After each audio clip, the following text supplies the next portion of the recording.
Good evening and welcome to this week in review. Tonight's stories include public meeting concerning schools, Cops for Cancer, the RCMP Elder Bike Rodeo, these stories plus community events, the BBS Playbill, Off the Rack and more. Coming up after these words from tonight's sponsor, Burgeo Foodland.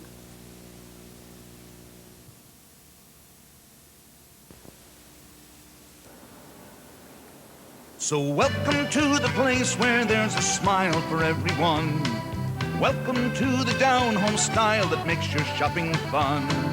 Please accept this offer of our hospitality. At Foodland, we're just like family.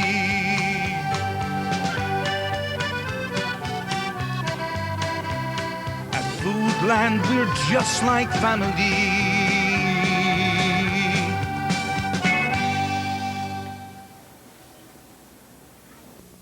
On Wednesday, June the 21st, we took our camera to the public meeting that was called to address any concerns parents may have with moving elementary school students to the iSchool. So I want to thank you for coming here this evening for what we consider to be a very important evening on proposed changes to our school and elementary school. Seated here at the head table is Mr. Andy Butt, and Andy's the Director of Education for our school district, District Number 4. And seated to his immediate left is Mr. John Dahlman. And John sits on the Board of Trustees for the school board, and he's also the Vice Chair, and he operates out of Stevensville. So I'm going to turn it over to these guys and let them address your concerns. Again, like Scott said, I'm pretty pleased to see that we have fair representation of the parents of the children in St. John and AJ Matthews. The main purpose for us to be here tonight is to consult with you about the possibilities regarding the new school that we have planned for Burgeo. And I'd say throughout your community now, you know that one of the things that's on our plate right now is trying to determine whether or not it's possible for us to get control of the full site for the construction of the new school. And for the last week or so, Blaine has been working here with the administrators and talking to other people in the town to see what we could accomplish with regard to making a move this year for putting the children all in one location in order to be able to get the construction done. So that will the plans for the new school so you can at least see what it is that we've got negotiated for the school itself. And then I'll go through what we've talked about so far, about how we might be able to accommodate the K-12 children in this particular building. I'll show you a sample of how this would work. Okay, and I stress that this is a sample. If there's any way to improve this, or if there's any suggestion that you have for something that we might have forgotten, then we need to hear about it so we can look at what might be possible by way of improvement.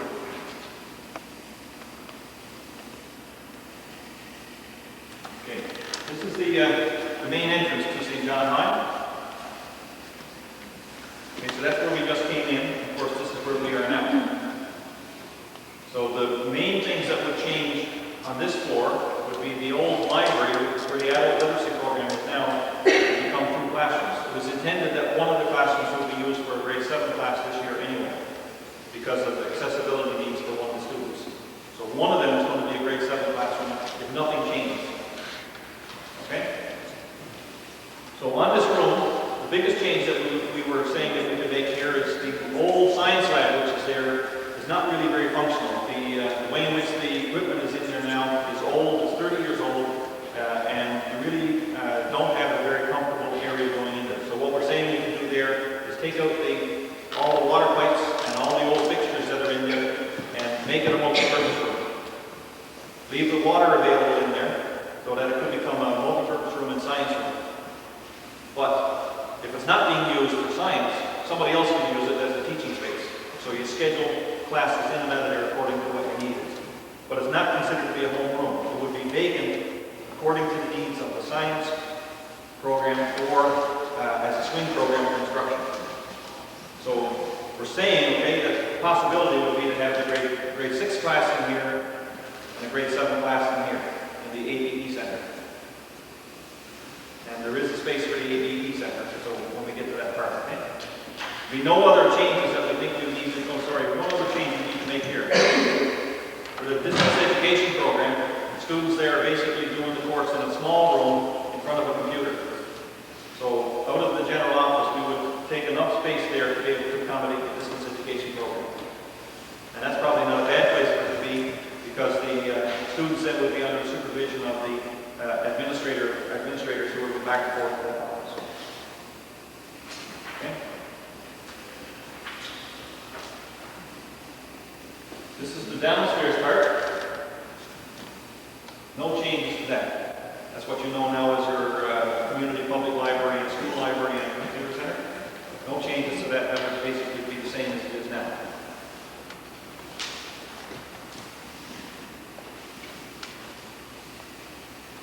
Excuse me, Grace, I'm going back again to one screen, okay?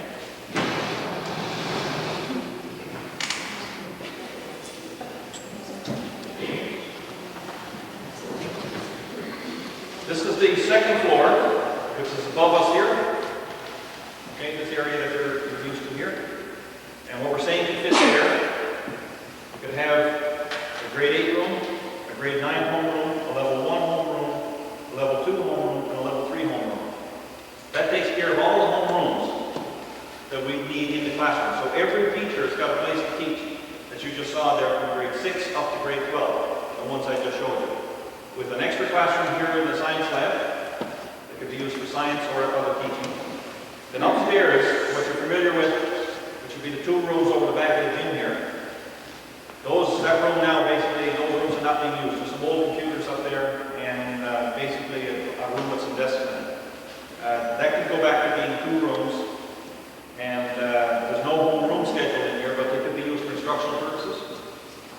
Now this room here, which is the room without windows, has been deemed to be okay to do the adult literacy program.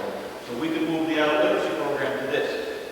And we know that there's no windows there, but we could provide some ventilation in that room and some method of controlling any heat that's built up in there, so at least it's comfortable for people who will be in there. Okay? So that gives us an extra classroom here.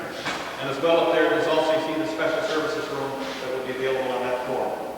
So far, there's each homeroom from grade 6 up to grade 12 is taken care of. There's 1 extra classroom here. And there's 1 extra multi-purpose room there. Okay?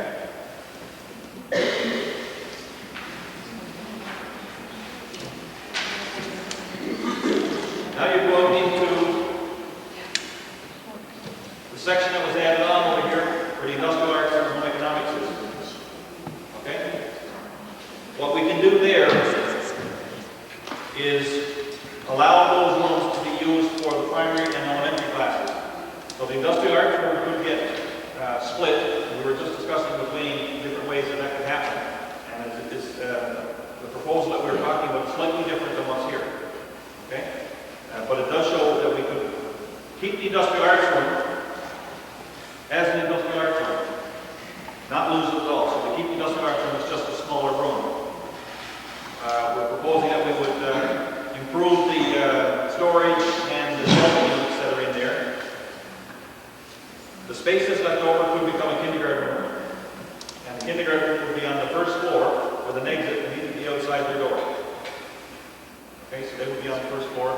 And the home economics lab, which is the one that gave us a little bit of debate this afternoon about whether or not we could use it as a home room. Right now, we're hoping that it could function as a grade 5 home room.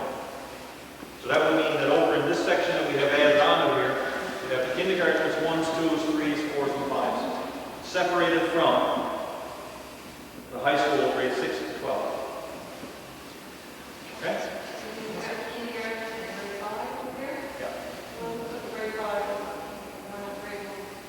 Just because this is a home ec room, and this is a home ec room, and it's got some equipment in there that we were saying maybe we could leave there, but it's a good question.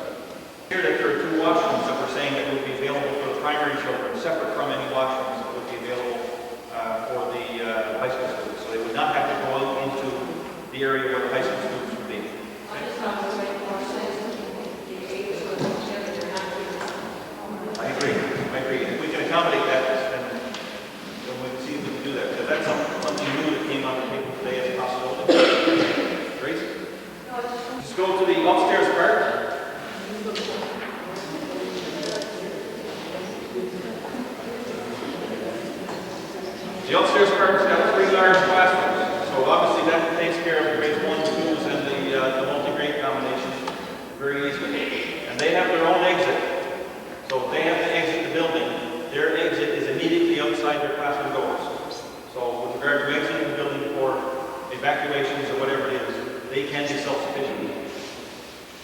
Okay? This space that's in here, presently, can be used as a corridor, but might also be able to be used to supplement the program for the primary and elementary classes. Because it's not an emergency exit. The emergency exit is right here.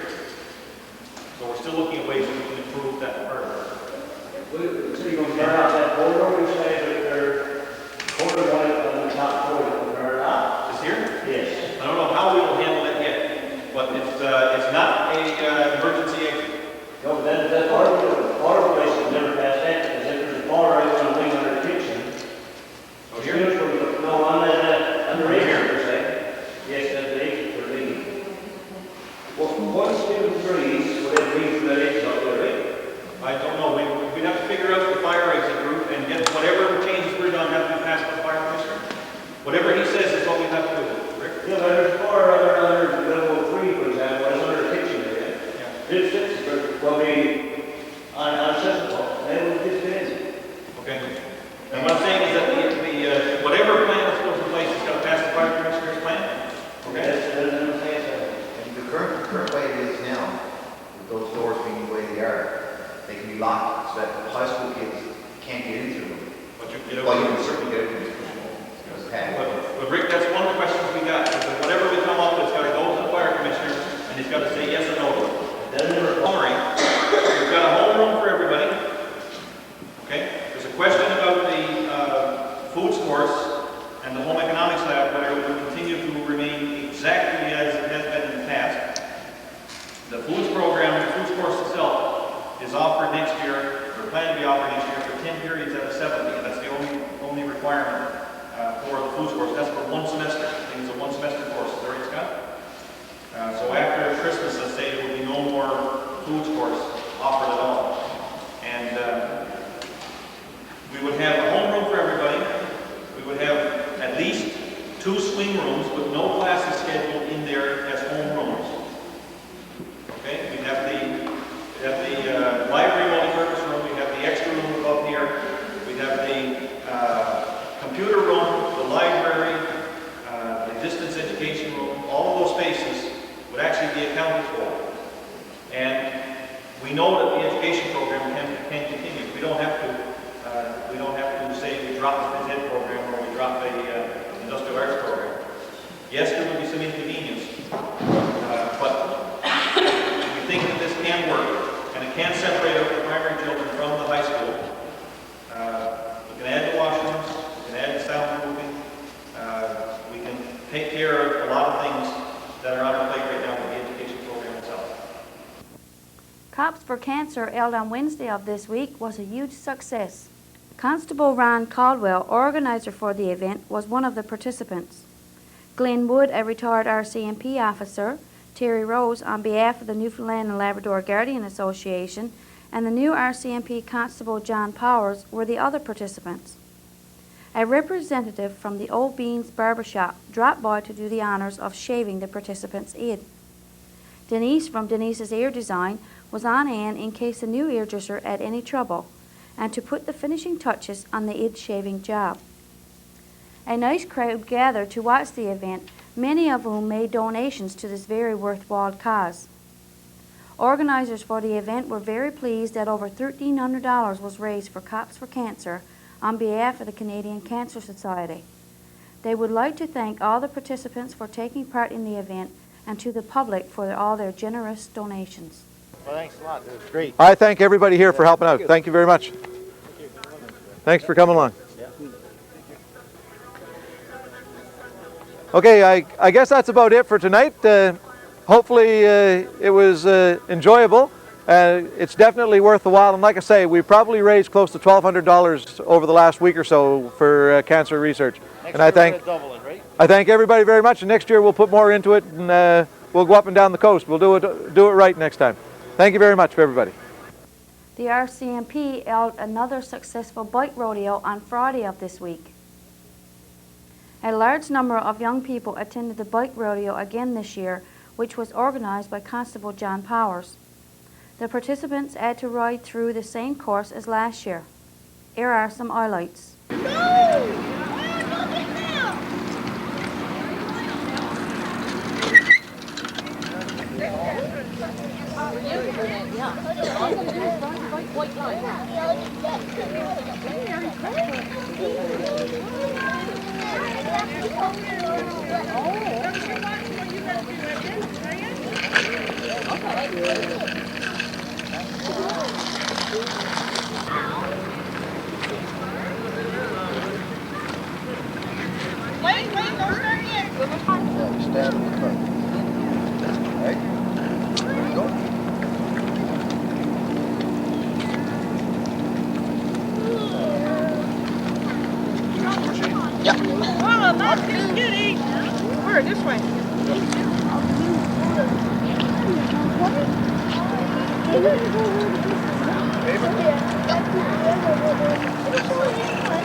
how are you today?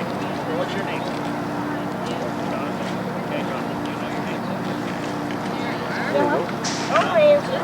Okay, what are you? You're going to make a right hand turn. What do you do? Right out like that. That way. Right. Hand up like that. You're going to turn that way.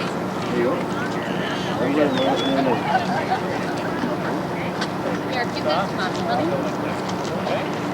Okay, so we're going to come down there. Stop sign, so you have to stop. Stop right here. Come on, that's good. That's good. Come on up. Okay, you want to go that way. What hand side? Right on. Stick your arm right out like that.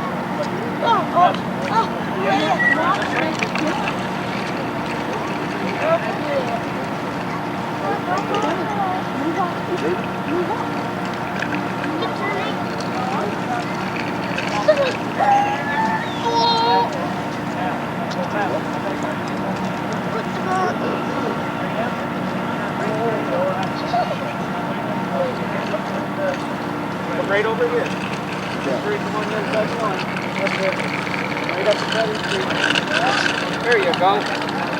That's it. Thank you. Where's your card? And all the young people were given a prize for taking part. Okay, folks. I hope everybody had fun. Did we? Yeah. Okay. Well, seeing as tomorrow's Canada Day, we've got some prizes for everybody, but first of all, we got some flags. So I'm going to give one to everybody. If you just want to start over here, go through. Come on over here, dear. There you go. Come on down.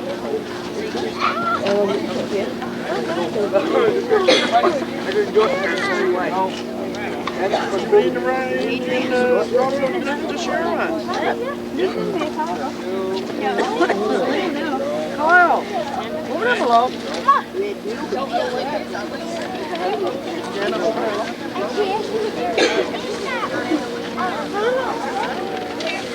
Stay tuned for more of This Week in Review coming up after these words from tonight's sponsor, Burgeo Foodland.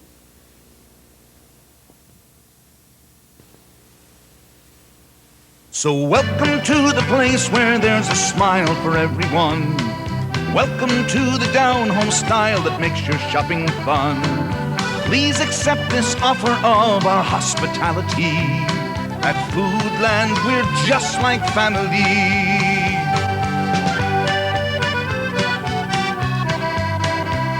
At Foodland, we're just like family.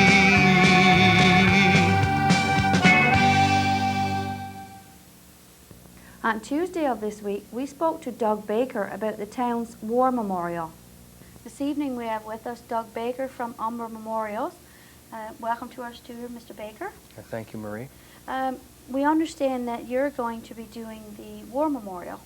Yes, we are. Okay. Can you tell us how did that come about that you were asked to do the memorial? A couple of months ago, the Town Council of Burgeo contacted a number of firms, including ourselves, who've supplied this type of work in past to Newfoundland and other areas around Newfoundland. And they put it out to tender and asked for proposals to be submitted. So we came up with a couple of designs, and based on our ideas and the price that we were able to supply it at, they've asked us to take care of the war memorial for the town of Burgeo.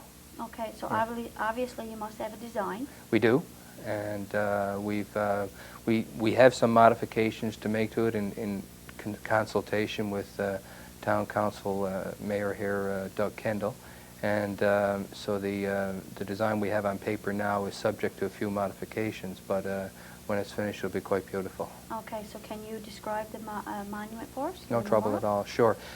Basically the monument's composed of 3 top pieces or tablets. The center one is black, and the 2 side ones or wings will be a light gray granite. Those 3 pieces will be sitting on a middle base, we call it, also made of light gray granite, and the top 3 pieces and this middle base together will have text and designs carved on them, which commemorate the war dead of Burgeo and those who are still surviving but who have served in the various conflicts over the years, be they World War I or II, or possibly even the Korean conflict if there are any veterans from that. Underneath that middle base then will be a bottom base which will support all of the 4 pieces above. And on top of the centerpiece it'll be capped by a small gray granite cap that basically is the shape of a rectangle, and that will be sitting on top of the black granite centerpiece.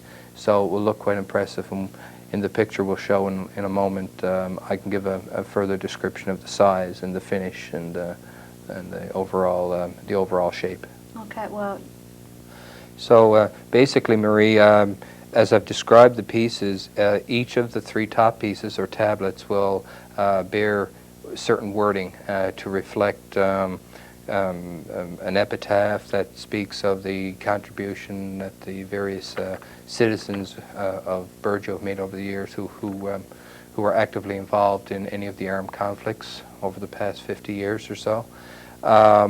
The centerpiece, the centerpiece will basically be topped by a cross of sacrifice design, which is emblematic of all war conflicts, and there'll be appropriate phrases on that speak of the sacrifice made by those people who fought in all of our wars. No names will be added to the war memorial as such, because that would require extensive research, and it's possible somewhere down the road somebody might be omitted, so it's better to include everybody in one general sort of description. There are certain poetic phrases that'll be added, and symbols. The town of Burgeo crest, for example, will be added to the right tablet, and on the top of the other tablet there's some other symbols that will be added, that possibly a poppy design, or Christian emblems like a cross, Latin cross, that type of thing. When the 3 pieces are put together, the left and the right wings, as we call them, will have kind of an apex to them. They'll come up at an angle to meet the centerpiece. And so it draws the eye towards the top center of the monument where the cross of sacrifice will be. And the middle base on which these 3 pieces will be sitting will bear a phrase that's been used on many war memorials in the past, everywhere, in fact, in Canada and around the world, and that will read, "Their name liveth forevermore." And that certainly is a phrase that's never forgotten on any war memorial, and it means an awful lot to those who've participated in the armed conflicts and to the families of those who've survived them.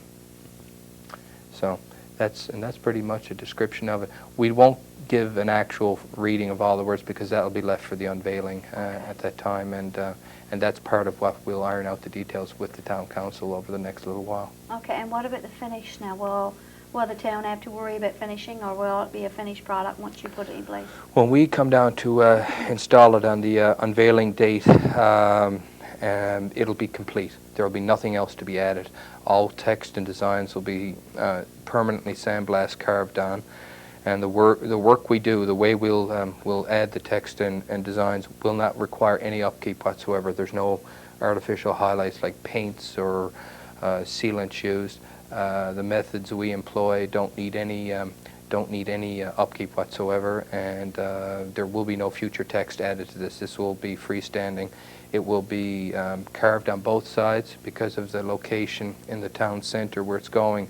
It's going to be a complete walk around War Memorial, so the citizens will have a chance to read the message from both sides and not just one side. And I thought that was a nice feature because oftentimes war memorials are put in a location that you can only approach it from the front, but this design is such that it will look as equally beautiful from either side, you know. Okay.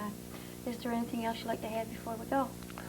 Well, we're very obviously very pleased and honored to be able to serve the people of Burgeo.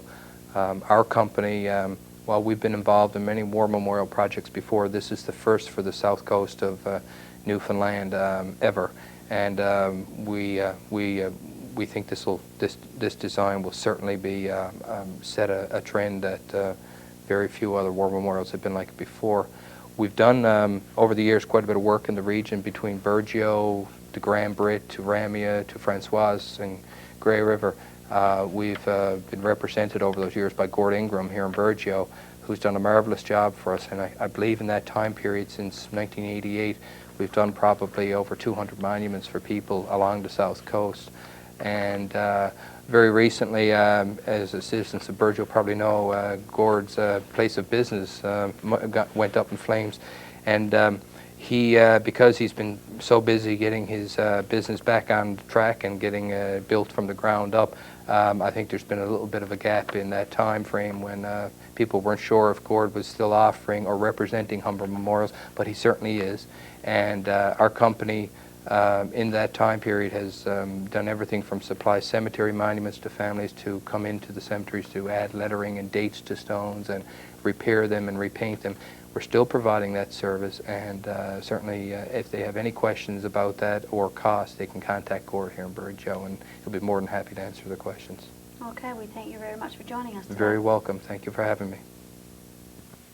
We would like to remind our younger viewers that it's still time to register for the Vacation Bible School. There will be lots of fun and excitement at 2000 Ark Avenue this summer at St. John's the Evangelist Church. This exciting Vacation Bible School experience is for everyone between the ages of 3 and 12.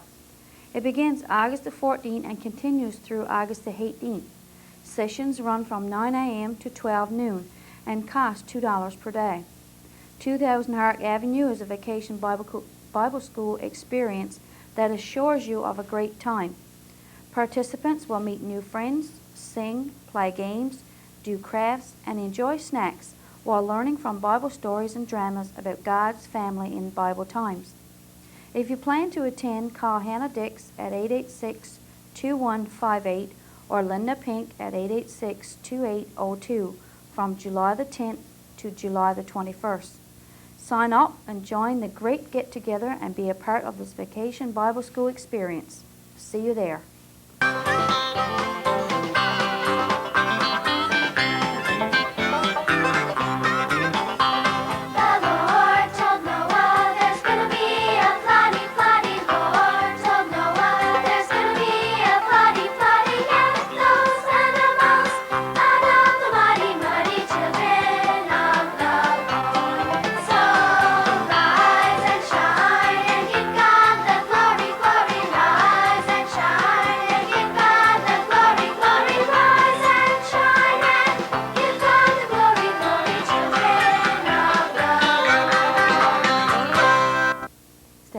For After Right, the community events, and the BBS Playbill, all after these words from Burgeo Foodland.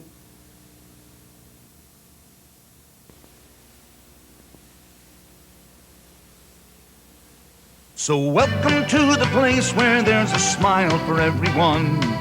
Welcome to the down-home style that makes your shopping fun. Please accept this offer of our hospitality. At Foodland, we're just like family.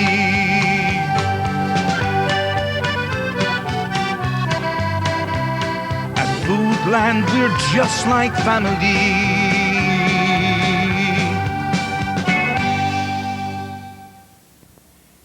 Off the rack. This week as we scanned our tape rack, we came across a tape of the Canada Day celebrations.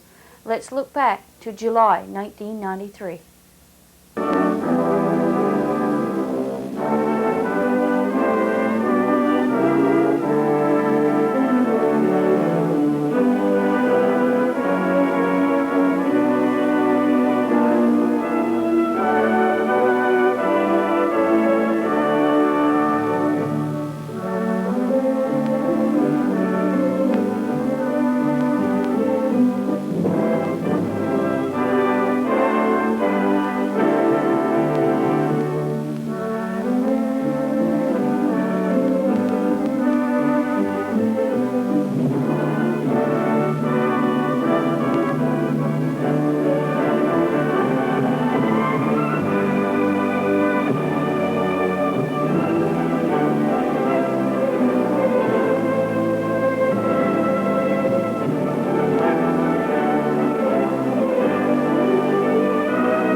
Good evening and welcome to the community event segment of tonight's broadcast. I'm Jennifer Marks. If you are a level 2, 3, or a post-secondary student and were unsuccessful in finding summer employment, please come to the outreach office on Tuesday, July 4th at 2 p.m. to set up an odd job squad. The Burgeo Public Library are planning a summer reading program starting Tuesday, July 4th or Wednesday, July 5th for ages 2 to 7 years old. If you are interested and would like your child to take part in the program, call 886-2730 to register. There will be a registration for the summer recreation program at the ball field during the next week. This year the program consists of softball, basketball, tennis, and ball hockey. It is available for all youth under the age of 16, and cost of the total program is $5 per child and $7 per family. Register for a summer of fun, friendship, and recreation. The St. John the Evangelist Church will be hosting a parish fair on Thursday, July 6th. Doors open at 1 p.m. and there will be several door prizes to be won. Stock up on your summer supply of cake and cookies with a bake and craft sale beginning at 1:15. There will also be a new and used sale and ticket sales. The young people will enjoy the wide variety of indoor and outdoor games playing, and they are sure to have fun getting their face painted. There will be music for your entertainment and possibly some dancing. The potluck supper will begin at 5 p.m. After supper, there will be 5 Share the Wealth bingo games sponsored by the Lioness. So come on out to the Community Center on Thursday, July 6th for an afternoon of fun and fellowship. If your group or organization has an upcoming event planned, we will be happy to advertise it for you. Just call the BBS office by Wednesdays of each week to have items included in this portion of our broadcast. That concludes the community events segment of tonight's broadcast. See you next week. And I'll be here again next week with This Week in Review. For This Week in Review, I'm Marie Rose. Good night and God bless.